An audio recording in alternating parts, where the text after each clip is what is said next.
ప్రేమ పేరుతో ప్రారంభమైన బంధం చివరికి ప్రాణాల మీదకు వచ్చింది.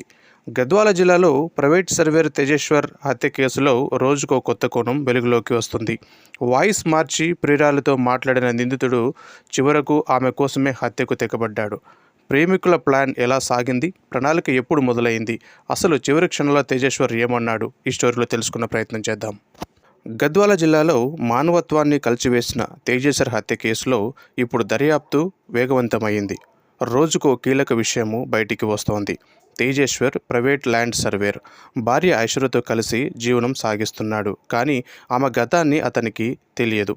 తనకు పెళ్ళయ్యాక కూడా ఐశ్వర్య తన మాజీ ప్రియుడు తిరుమలరావుతో ఫోన్లో మాట్లాడేది. తిరుమలరావు ప్రతిరోజు కూడా వాయిస్ చేంజర్ డివైస్ ద్వారా ఆ మహిళతో సంభాషిస్తూ ఉండేవాడు.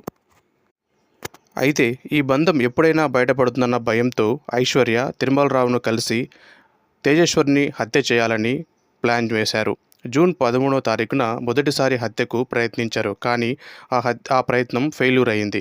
జూన్ 17వ తారీఖున మళ్ళీ పర్ఫెక్ట్గా అమలు చేయాలని డ్రైవర్ నాగేషు, పరశురాము, రాజుతో కలిసి తేజేశ్వర్ని కారులో ఎక్కించి వేడ కొడవలు, కత్తులతో కారులోనే గొంతు కోసి హత్య చేశారు.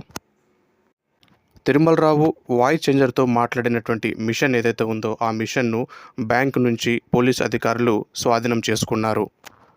తేజేశ్వర్ మరణించేటప్పుడు అడిగిన మాట పోలీస్ అధికారుల హృదయాలను కలిచివేసింది.